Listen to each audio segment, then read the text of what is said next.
Kosciusko Morizet fait-il meilleur sur la planète du numérique qu'il ne faisait meilleur sur la planète écolo?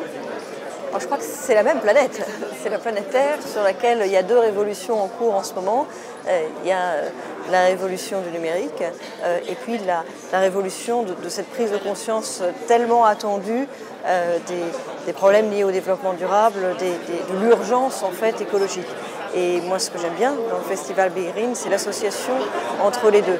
C'est la reconnaissance du fait qu'en fait, entre ces deux révolutions-là, il n'y a pas d'ignorance possible et au contraire, il y a des interfaces très nombreuses. Il y a la question de l'empreinte écologique du numérique qui se développe si vite et son empreinte écologique est évidemment importante. Il y a la question de tout ce que le numérique peut apporter pour réduire l'empreinte écologique des autres secteurs.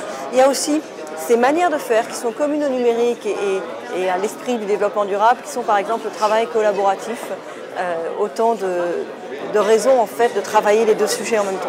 On remet souvent en cause justement l'empreinte écologique des technologies de l'information, c'est pas si clair que ça. Ouais, l'empreinte écologique des technologies de l'information lui-même, il est important. C'est une part assez importante de l'électricité domestique qui y passe. Et très souvent, les technologies de l'information ne se sont pas assez posé la question au début. Par exemple, les boîtiers ADSL. Bon, en plus, ce n'est pas la même personne qui paye la facture énergétique du boîtier, qui paye la facture électrique et qui fournit le boîtier.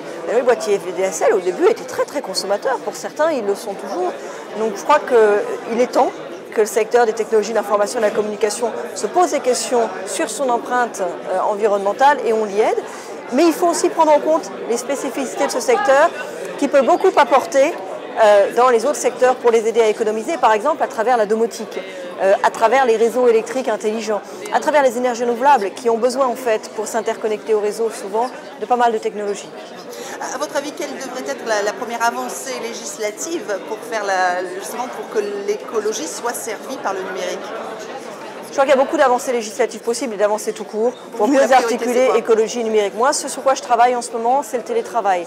J'espère pouvoir, au mois de mai, en association, on travaille en collaboration avec les députés, avancer sur la question du télétravail à l'Assemblée nationale. On a 7% de télétravailleurs en France. La moyenne européenne, c'est 13%. Les États-Unis sont à 25%. Je veux dire, on est mauvais et il n'y a pas de raison.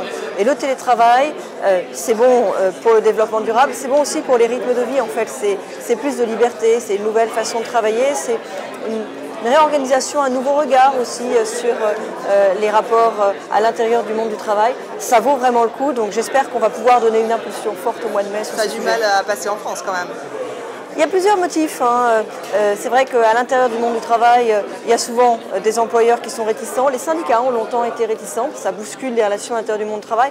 Parfois, vous avez aussi les travailleurs eux-mêmes qui peuvent être réticents parce qu'en fait, le télétravail est intéressant essentiellement quand on n'a plus de bureau personnel à son travail. Et ça change la façon d'être. Dire tout le monde n'en a pas envie, tout le monde ne l'accepte pas facilement.